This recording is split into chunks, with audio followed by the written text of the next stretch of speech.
Iran is an ancient country.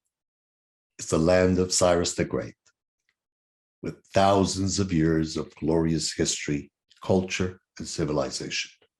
The same country today is ruled by a government known around the world as the world top state sponsor of terror.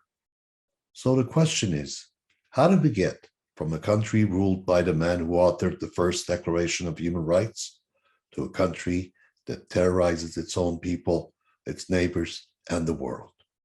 Well, in order to answer that question, perhaps we should go back about 100 years, going back exactly 116 years ago, where the people of Iran moved from an absolute monarchy to a parliamentary form of constitutional monarchy. The good news was that there was a parliament, that people did have a say-so in their own destiny. The bad news, however, was that 5 Muslim clerics held absolute veto power over all legislation. So in 1925, things changed. People of Iran ended the Qajar dynasty and moved to a new ruler, the Pahlavi dynasty. Pahlavi dynasty brought the promise of modernity to Iran. That was the good news.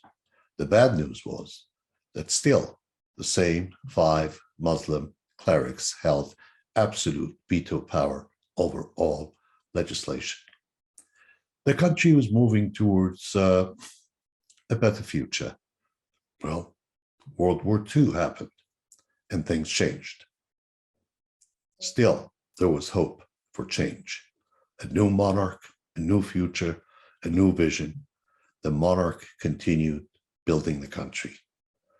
In 1963, 59 years ago, the monarch, Mohammad Reza Shah Pahlavi, initiated a referendum to bring in massive reforms in education, in healthcare, in agriculture, giving women right to vote, and most importantly, deconstructing Iran's system of land ownership, which was based on a feudalist system. Now, the clerics didn't like the changes. They were determined to topple the monarchy. They saw their powers decline, and they didn't like that. Finally, in 1979, an 80-year-old cleric, Ayatollah Khomeini, uneducated man, came with his Islamic revolution to end 2,500 years of monarchy. And the result is what you see today. 43 years later, the Islamic Republic has brought nothing but death, devastation, destruction of Iran's natural resources, destroying Iran's place in the international community, and bringing nothing but a horrible reputation around the world. Today in Iran, there is no space for freedom. Yes, there are so-called reformers who stay within the confines defined by the tyranny of Islamic Republic to say what is allowed to say. But if they go beyond that, if they're lucky, they'll be imprisoned. If not, they'll be shot. They disappear. And that's what's happening in Iran today. That is why people of Iran have decided to find a different way of expressing their desire for freedom. They have decided to externalize their political activism. And for that reason, they have asked the Institute for Voices of Liberty to reflect their voices. What they wish to have is to be able to renounce and reject the entirety of the Islamic Republic, which they have demonstrated with their lives. They come to the streets to get shot, to protest the tyranny of the Islamic Republic. They wish to maintain the territorial integrity and cultural diversity of Iran, and they wish to move towards a secular, free, democratic Iran. They wish to have transparent, fair political competition. They wish to write their own free Iran constitution. They wish to have a group of selected individuals, leaders from Iran, to represent their voices.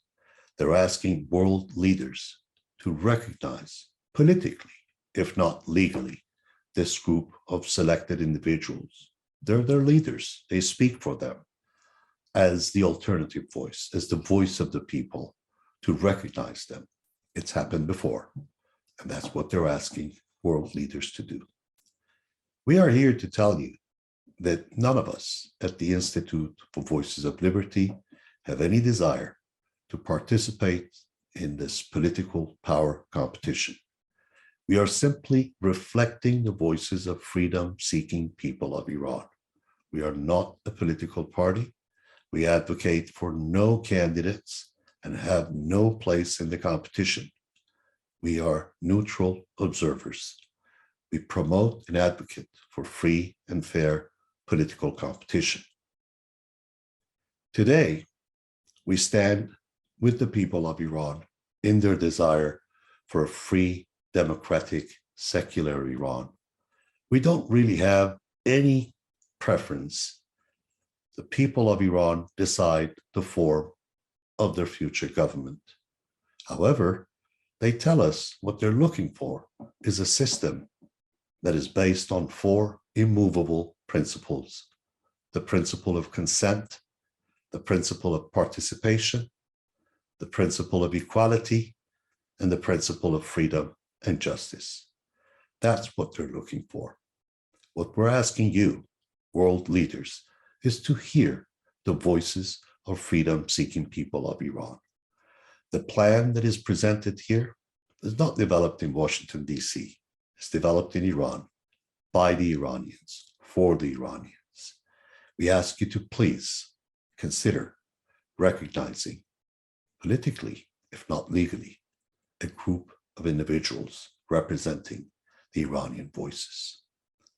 It is a universal ancient belief that light wins over darkness all the time. We follow that. We have a firm belief that in the end, light will be victorious.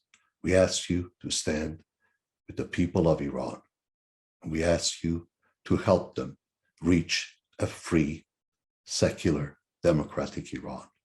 The world without the Islamic Republic of Iran will be a much safer place.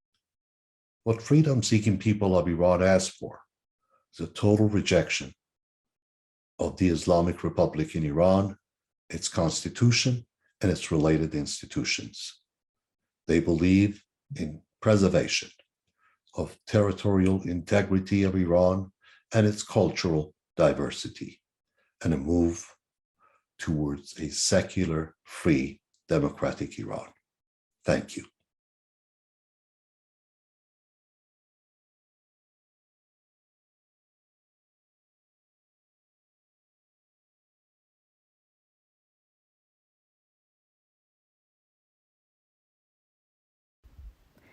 The Islamic Republic in Iran is a clerical tyranny. Political activism in opposition to the institution of the Islamic Republic is not possible inside Iran.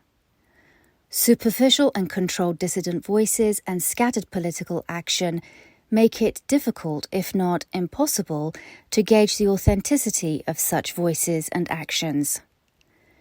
Thinkers and activists who dare to cross the red lines of the regime are silenced, jailed, or physically eliminated.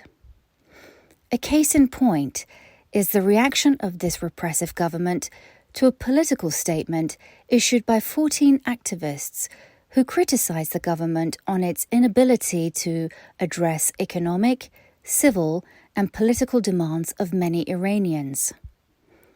This group of 14 called for the resignation of the supreme leader, Sayyid Ali Khamenei, and transition of power from the Islamic Republic to a new democratically elected government.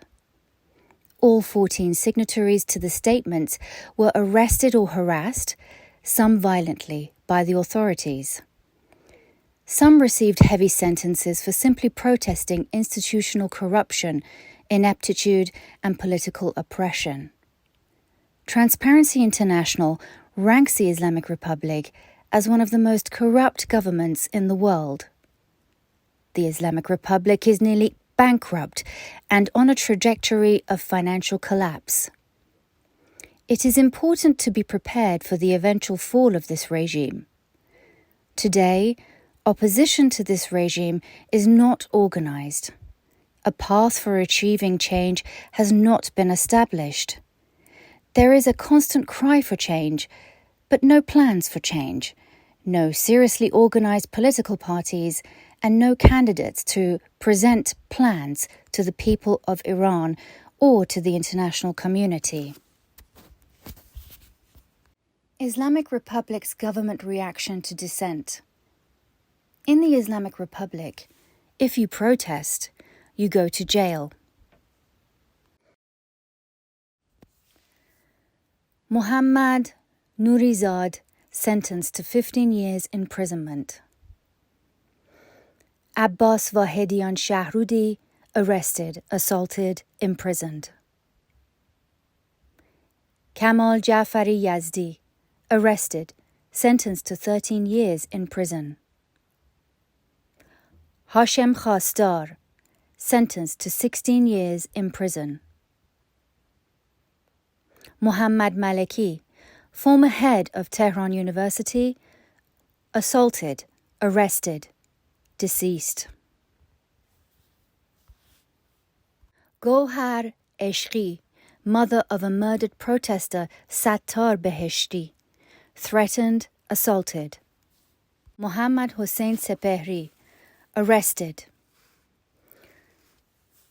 Huriye Farajzadeh, arrested.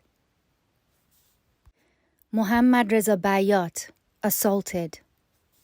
Muhammad Karim Begi, assaulted. Javad Muhammadi, arrested. Muhammad Mahdavi Far, arrested, 9 years imprisonment. Reza Mehregan, arrested, 6 years of imprisonment. Their supporters. Fatemeh Sepehri, arrested, sentenced to 6 years imprisonment. Shahla Jahanbin, Giti Purfazel, Shahla Entisari, arrested, 27 months imprisonment. Zahra Jamali, arrested, assaulted. Narges Mansouri, 6 years imprisonment. I think when we look at American history, there are some lessons to be learned that I hope that could help the people of Iran. We were not a united country when our revolution occurred. We did have some advantages. One, we had a history from our very beginning of the founding in the early 1600s of self-government. Because we were here and there was no government, we had to establish one. But it was also based on a foundation of English law and their struggle for liberty ever since Magna Carta in 1215. But what we had going for us were several things. One is there was a common goal that we needed to govern ourselves, not be governed by a king and a parliament that were several thousand miles away.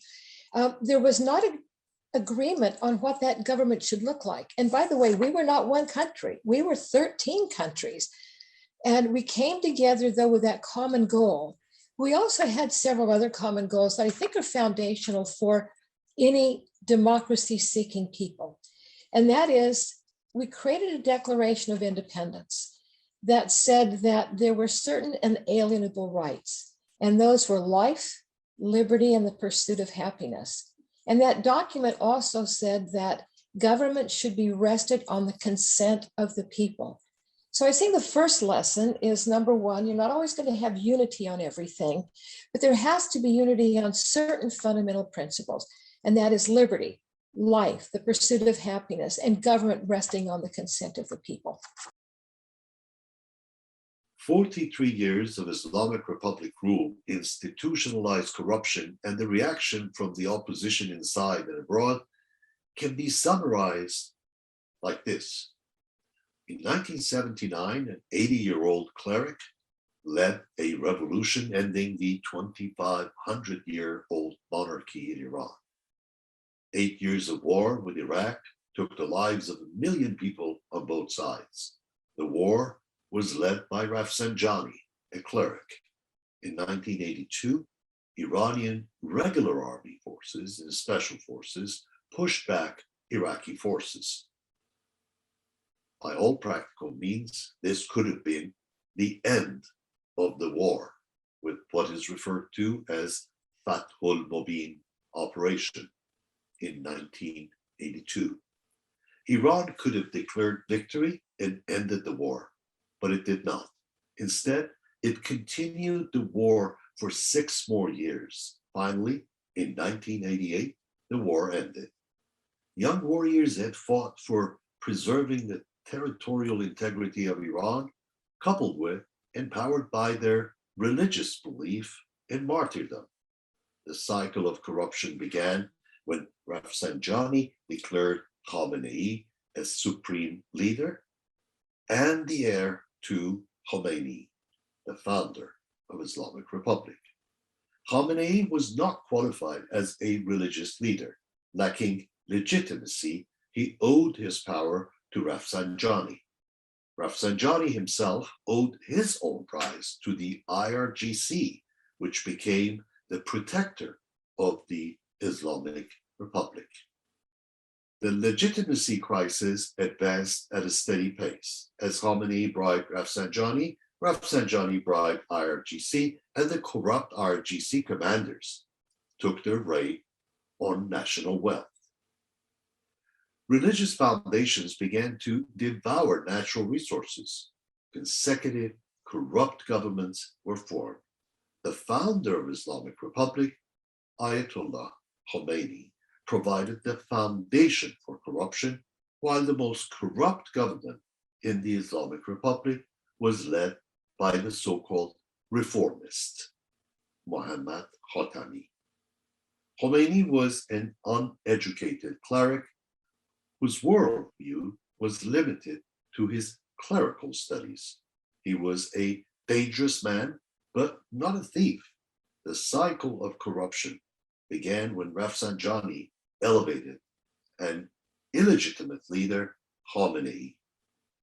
This cycle of corruption has escalated steadily through subsequent governments led by Rafsanjani, Khatami, Ahmadinejad, Rouhani, and now Raisi.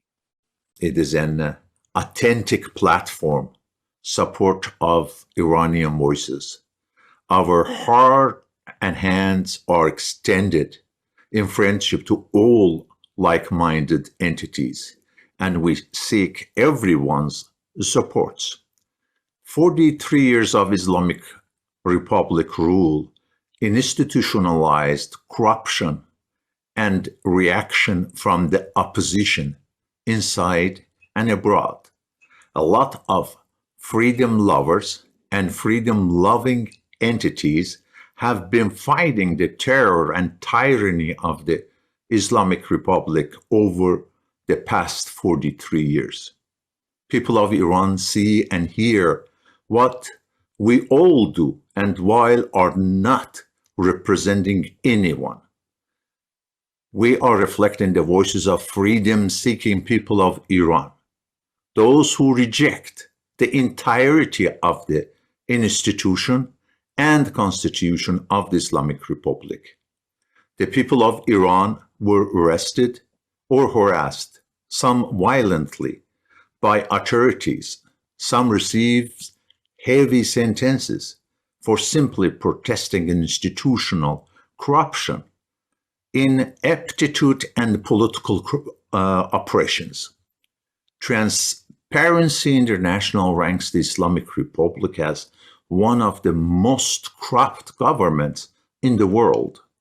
The Islamic Republic is nearly bankrupt and on a trajectory of financial collapse. It is important to be prepared for the eventual fall of the regime.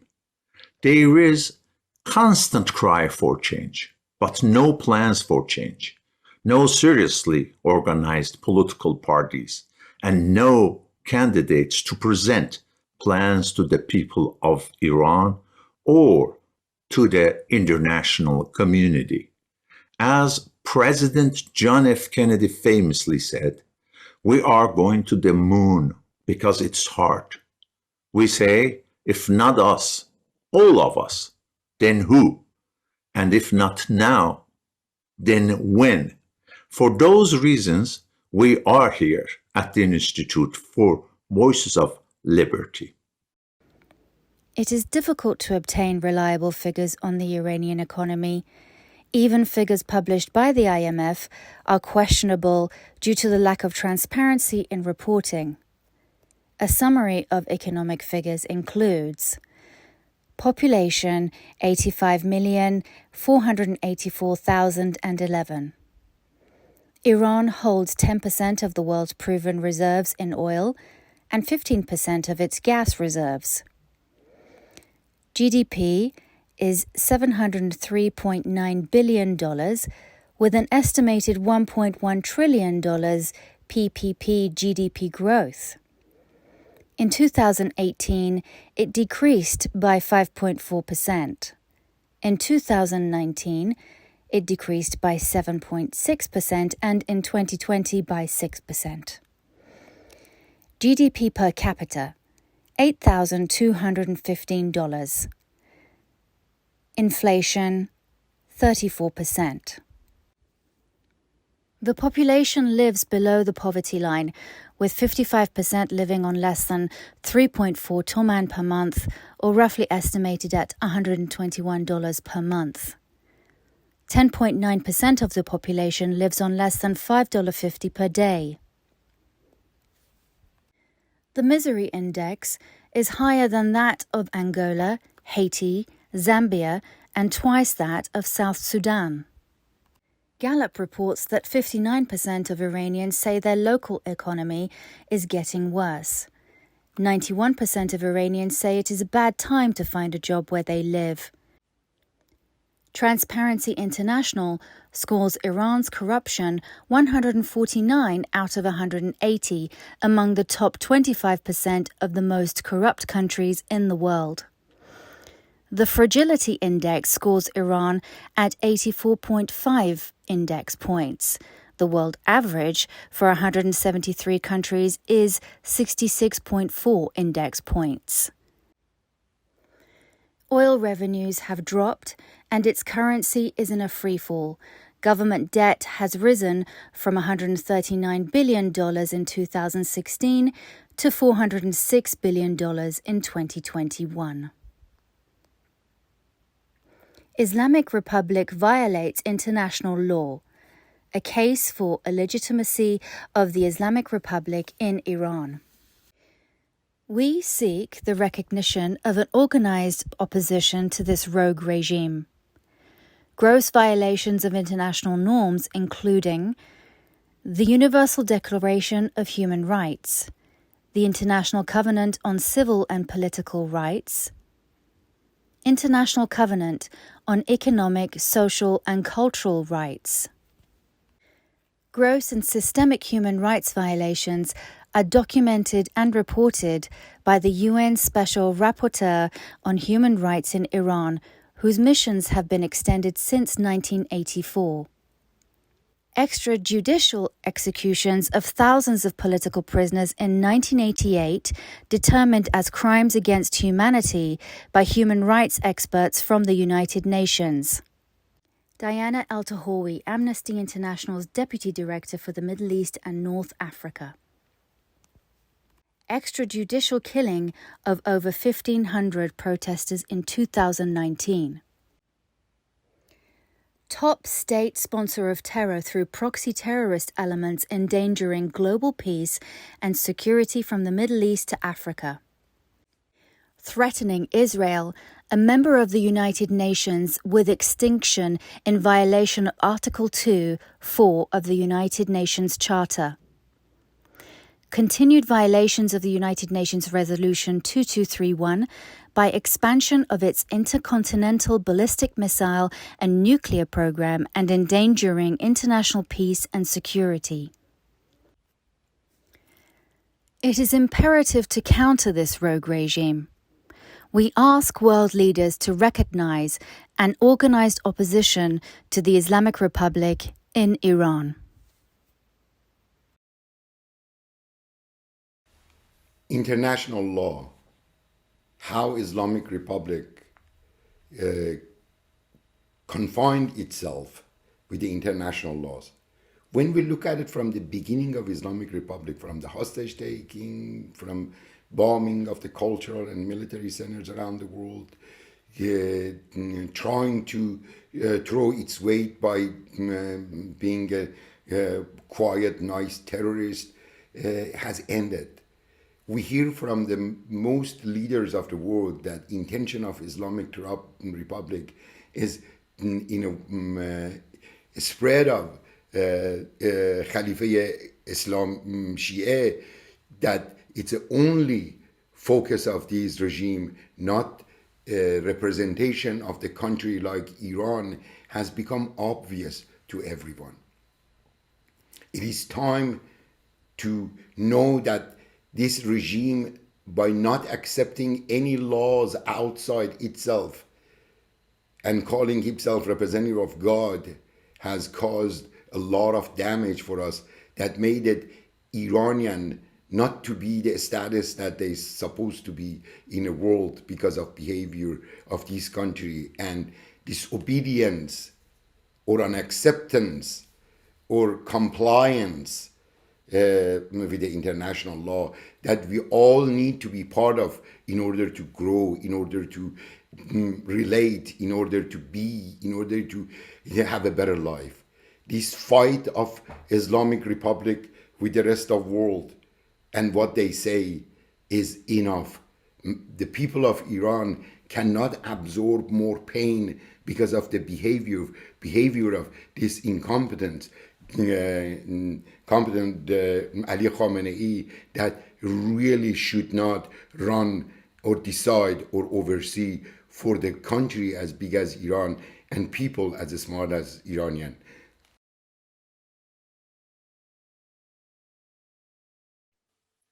The necessity of transition to a secular democratic government in Iran. Islamic Republic in Iran is not reformable.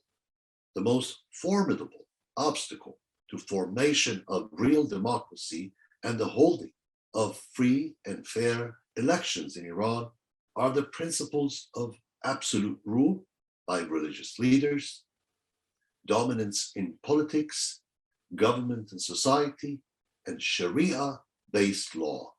Under the current religious and constitutional structure of the Islamic Republic, true democratic reform is impossible. Fundamental reforms must be carried out under an established and peaceful system of government through drafting a new constitution. However, this path is not possible under the current constitution, Article 12, which provides, Article 12 of the Islamic Republic in Iran provides that the official religion of Iran is Islam and the Twelver Jafari school, and that this principle is eternally immutable. In addition, according to Article 177 of the Islamic Republic Constitution, the holy principle of the imamate of Ummah is the basis for all rules, regulations, and objectives of Islamic Republic of Iran, and that these are unalterable. Let's take a look at the opposition to the Islamic Republic. True opposition in Iran is suppressed. The people are not permitted to voice their dissent. Superficial opposition in the form of so-called reformists have no real power. All power is consolidated by so-called fundamentalists. All three branches of government are led by hardliners close to supreme leader. Policies are clearly influenced by Russia and China. JCPOA negotiations are complicated and do not offer solutions for mitigating the threats Islamic Republic pose for the world's international security and freedom-seeking Iranians. Some Iranian activists have described the path forward to a free, secular, democratic Iran in 3 phases: before the fall of the Islamic Republic, moving to a period of transition to a new government in a free, secular, and democratic Iran, and finally, what happens after the fall of the Islamic Republic, which includes the process of forming a constituent assembly, preparing a draft for a new constitution, and drafting a referendum on the form of the new government. The fallacy of categorizing stages of change into before, transition, and after the fall of the tyrannical regime can be summed up into the following. The regime will not fall on its own. Such theory ignores the causality of change. What actions can be taken to facilitate and expedite change? It also assumes that freedom-seeking people of Iran must wait for the fall of the regime to hold the so-called Constituent Assembly or Majlis-e Muassasan, or Founders' Parliament, which is encoded into the law previous to the Islamic Republic. It also suggests that they must wait to prepare a draft of a new constitution and put such draft through a referendum to ascertain the will of the people on the new form of the government based on a new constitution. So the question is, why can't all this be done in order to help facilitate or even expedite the change?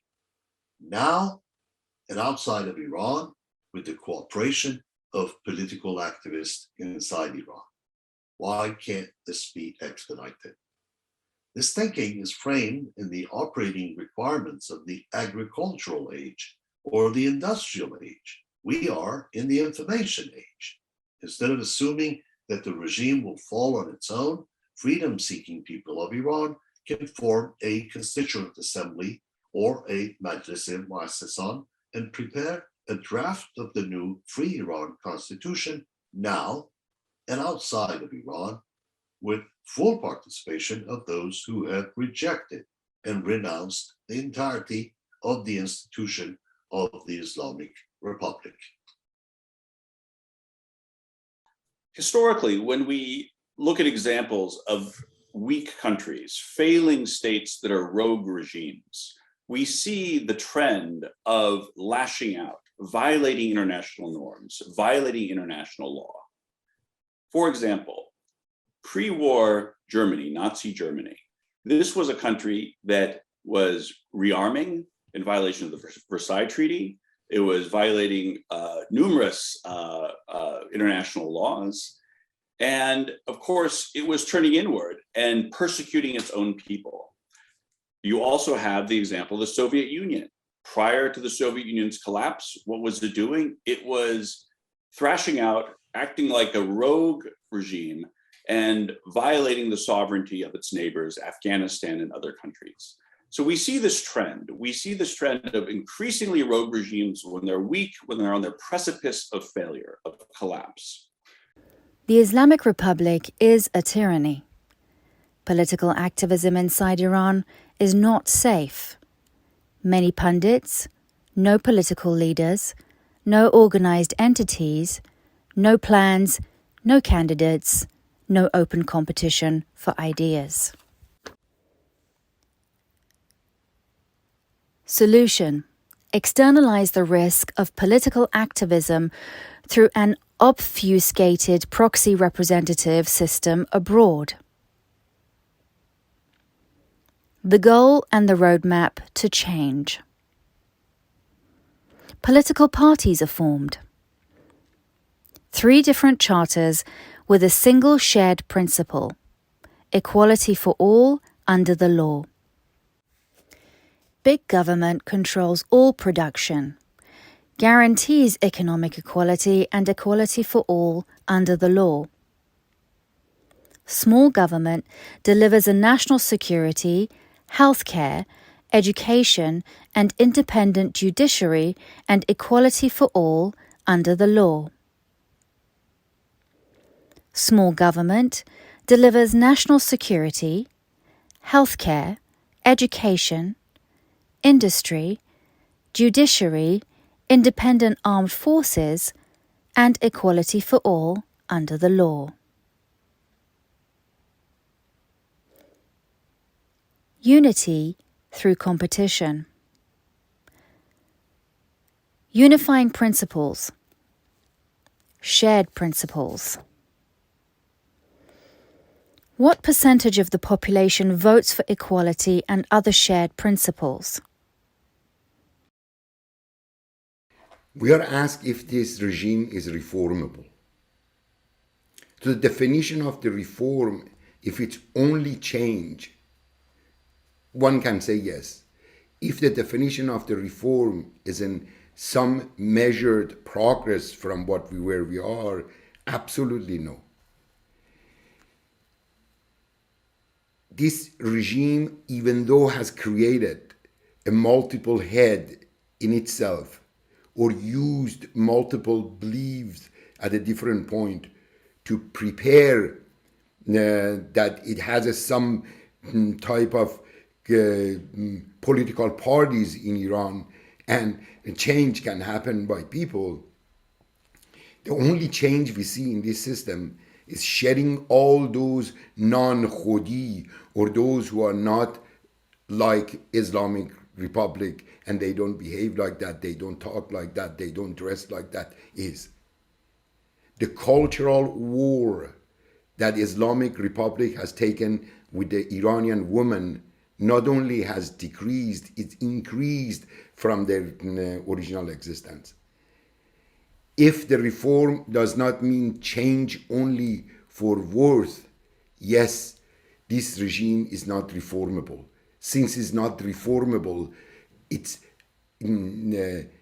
going back into the history that the capability to existence in that time and that law and those beheading and those execution does not suit the rest of the world and Iranians ultimately.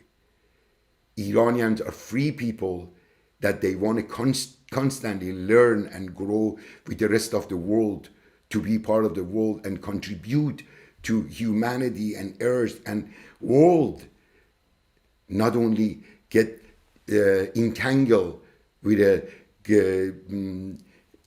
Khilafat Shia, the Shiism and spread of ad in a world and using that as only success and fighting with everyone around you. The problem is, even those countries that you are thinking that you are reforming to the Sharq, like a Russia, are making contract, security contract with Israel that you are saying that it's your enemy. The government and system and regime of Islamic Republic is not reformable. We have seen it, we have touched it, we have felt it. It's going back, yes, it's changing, but it's not reformable in a sense that makes the life better for people of Iran. So if we look at the balance of the power of knowledge amongst the contestants and voters, we see that the part belonging to the contestants, meaning the political knowledge and knowledge power of the contestants, is heavier than the voters. Political parties publish their charters, they train their candidates, they publicize their platform, they hold inter-party elections. All candidates operate under the same rules to gather support and compete for votes by party members. Parties subject themselves to public debates and a scrutiny by the public. Now, the question is, who will check the veracity and feasibility of their claims? The contestants claim they have the capability to change things. How would the voters assess their claims? Without independent organizations who are not a part of power competition and in an independent media, the potential for knowledge equality is next to nil. Uninformed voters will buy any claims by the contestants. So it is up to independent entities to push up the voters' knowledge, to democratize the scale and bring checks and balances to the political arena. Free and fair media spreads the word. NGOs, independent entities that do not compete for power, and free and fair media elevate voters' knowledge to balance the knowledge disparity between contestants and voters. A free and fair political environment needs competent and experienced political candidates on the one side, an informed public on the other side. Independent entities like Institute for Voices of Liberty help the public scrutinize the candidates' claims. Free and fair media spreads the word. Measures of competence can be defined as education, experience, and track record. But by using a weighted index method, much more weight is given to track record, for example, as opposed to the necessary elements of competence being education and experience. This plan encourages the formation of political parties, the development of parliamentary rules of conduct and debate. Independent, non-governmental organizations such as Institute for Voices of Liberty encourage the formation of political parties, educate and assist in the formation and organizational process, help qualifying political parties, establishing standard operating procedures, developing parliamentary rules of conduct and debate, helping to organize public debates, question contestants' capacity to deliver on their claims on behalf of the freedom-seeking people of Iran while not participating in the power competition themselves. These NGOs will not participate in the power competition.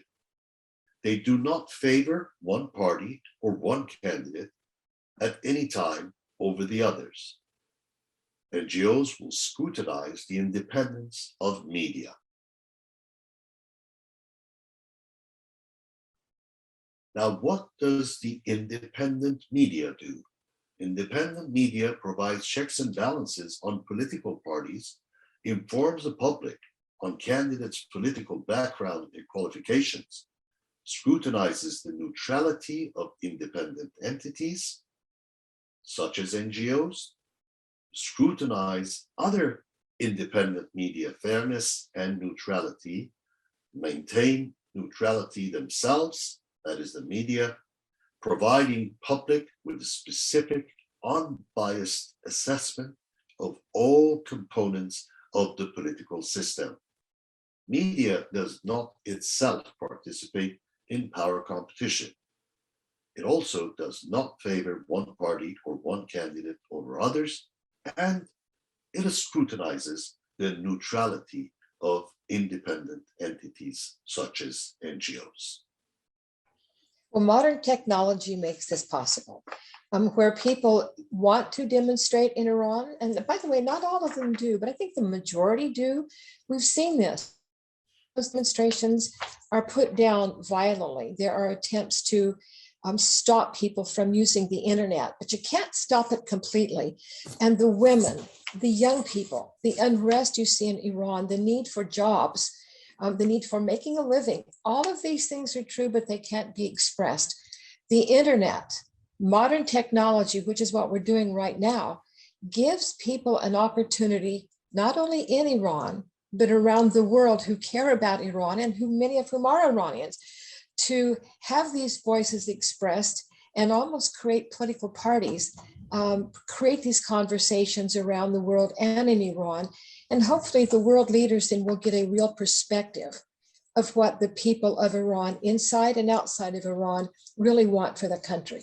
Islamic Republic violates international law. And I can repeat, indeed, Islamic Republic violates international law. Gross violation of international norms, including the Universal Declaration of Human Rights, International Covenant on Civil and Political Rights, and International Covenant on Economic, Social, and Cultural Rights. Gross and systematic human rights violations as documented and reported by the United Nations on Human Rights in Iran, whose mission have been extended since 1984 for those reasons. Extrajudicial execution of thousands of political prisoners in 1988, determined as crimes against humanity by human rights experts from the United Nations. Extrajudicial killing of over 1,500 protesters in 2019. Top state sponsor of terror through proxy terrorists, element endangering global peace and security from the Middle East to Africa. Threatening Israel, a member of the United Nations, with extinction in violation of the United Nations Charter. Continued violation of the United Nations Resolution 2231 by expansion of its intercontinental ballistic missile and nuclear program, and endangering international peace and security. It is imperative to counter this rogue regime. We asked world leaders to recognize and organize opposition to the Islamic Republic in Iran. Iranian people many times demonstrated that they are done with this regime. All the international media kept this very silent and seems like never heard the cry of Iranian people for freedom. Now it's a high time to accept that this regime has lost its legitimacy, and dealing with this regime makes future relation with Iranian people a little bit more difficult.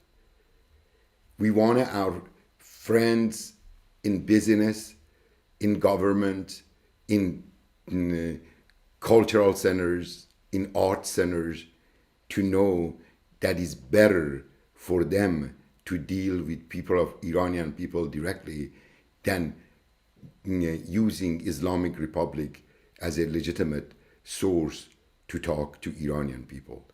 From the Iranian people perspective, Islamic Republic is no longer represent their interest. Therefore, any long-term contract treaties and any of those sorts between countries and the commitment, or at least the future commitment of this deal depends on a view of Iranian people, which in most cases might be different than what you're hearing for Islamic Republic. We have seen in this nuclear negotiation how Iranian are differ than what Islamic Republic present as a killing time to perform certain weapon of mass destruction and then get asked for more. Over the past 43 years, many groups and individuals have consistently and admirably fought the tyrannical regime in Iran. They have held the torch of hope and struggle high. History will remember the courageous souls who have been fighting the good fight with respect. Now is the time to take the lessons learned and the gains of the struggle into measurable results. Freedom-seeking people of Iran wish to take the next concrete steps. First, they wish to form political parties, advocate for and promote the voices of leaders inside and outside of Iran who compete for popular support through specific plans and programs.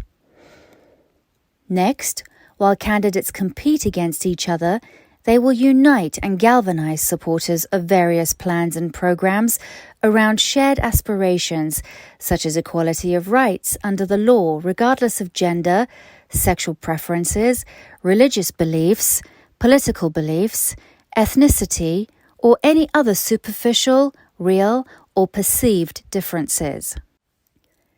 Next, representatives of various political parties representing popular voices who reject the entirety of the Islamic Republic form a Free Iran Council with popular support from Iranians inside and outside of Iran. The goal of the formation of the Representative Council is to provide the international community with the aspirations of freedom-seeking people of Iran before the fall of the rogue regime in Iran. This council will answer one important question. What happens after the Islamic Republic of Iran, before the fall of the regime? Following the casualties principle, this entity will ask leaders of the free world to recognize it as a representative voice of the Iranian people, who reject the entirety of this rogue regime. Why now? Should we not wait for the fall of the Islamic Republic and then form the Founders' Parliament to prepare a draft of the new constitution for the public to vote on in a free and fair election? A possible answer: Iran has had 4 Founders' Parliaments. They were all formed in the Industrial Age. We are now in the Information Age. All affairs reserved to take place in the public arena can now take place in the digital public arena. The deadly COVID virus has taught the world that most, if not all, private and public affairs that do not require physical contact can be conducted remotely. Even the United Nations has conducted its most sensitive meetings of the Security Council over the Internet. There is no reason the same standards cannot be applied to the concept of the formation of new Founders' Parliament, preparing the draft of a free Iran constitution, and conducting a referendum digitally. Every Iranian citizen now carries a national identity card with a unique number. Conducting such a referendum digitally is not an unsurmountable challenge. A better question: do the people of Iran need a Founders' Parliament to decide what is best for them in defining their inalienable rights? After 43 years of oppression, do they really need a group of greybeard elders to describe to them what they should want? They have said no to the Islamic Republic. Should we not consider going directly to the people with 10 key questions and ask them not to answer merely with yes or no, but with a short description of their sentiments on the question?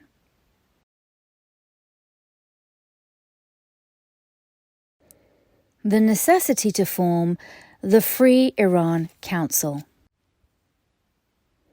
The absence of an answer to the question of what happens after the Islamic Republic has clearly been an impediment to garnering the cooperation and support of Western governments in general, and in particular the United States, for the freedom-seeking people of Iran. It is not the first time that opposition to tyrannical regimes are exploiting and leveraging the creation of an opposition council. Some have realized measurable and relative success. An example of such relative success can be found in the coalition of opposing groups to the tyrannical rule of Bashar Assad in Syria. In 2012, 130 governments, including the European Union, recognized that coalition.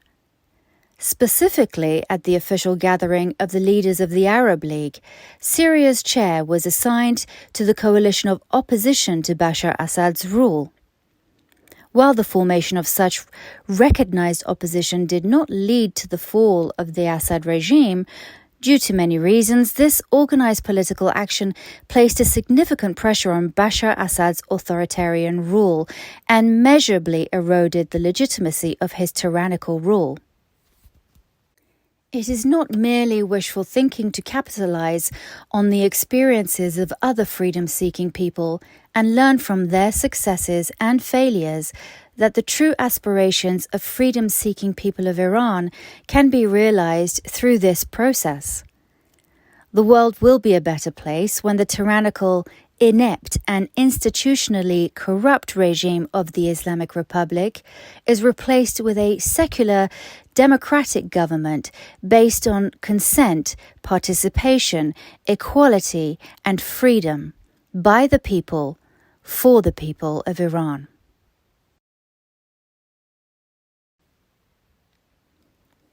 Shared principles for a free Iran.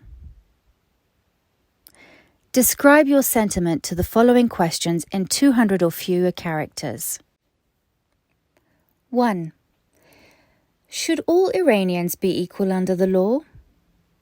Example, without distinction of any kind, such as gender, sexual orientation, ethnicity, religion, language, political or other opinion, social origin or other status. 2. Should Iran have an official religion, and should religion and state be separated? 3. Should the Iranian constitution guarantee the right to free and fair elections which represent the will of the people? 4. Should all Iranians be considered innocent until proven guilty under the law representing the will of the people through their elected representatives, subject to fair and free elections? 5. Should all Iranians be guaranteed fundamental rights, such as the rights of conscience and personal privacy, freedom of speech, and the press necessary for the existence of a democratic government? 6. Should Iranians have the right to peaceably assemble for the redress of their grievances and other purposes without fear of government interference? 7. Should Iranians have the right to freely form and join political parties? 8. Should Iran have independent and co-equal branches of government, such as legislative, executive, and judiciary? 9. Should Iran have an independent military to solely protect the territorial integrity of the country and the rights and freedom of Iranian people, and not the service of protecting the government? 10. Should Iran's foreign policy be determined on peaceful relations with all nations based on Iran's national interests? A republic or a constitutional monarchy form of government? The Representative Council will reflect the voices of the freedom-seeking people of Iran who have renounced and rejected the entirety of the institution of the Islamic Republic, its constitution, and its related entities, while maintaining the territorial integrity of Iran. In a secular democratic Iran, the content of government must be based on principles of consent, participation, equality, and freedom. The decision to choose the form of government belongs to the people of Iran and the people of Iran only. Secular means I get to keep my religion, you keep yours, or you are free to be free of religion if you so desire. No citizen group, cult, or customs can impose their belief and way of life on others.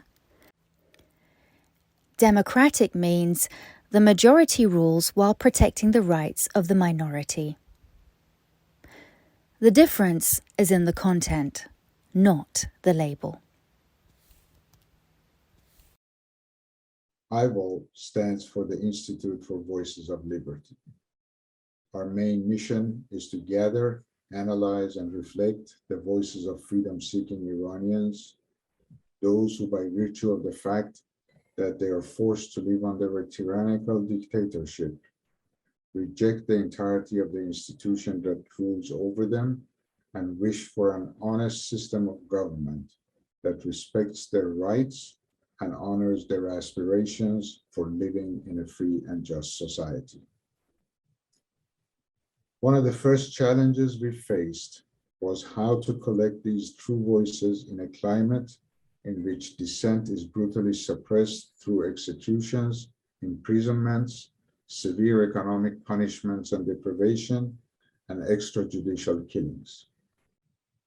Over iVOL's relatively short life, our directors, various committee members, and trustees who come from the fields of the media, the arts, academia, women's rights, human rights, and the LGBT community, and members of the various Iranian ethnic or religious minority groups have formed or expanded previously held relationships with counterparts from various segments of the society inside Iran and invited them to share their circumstances and their aspirations with us.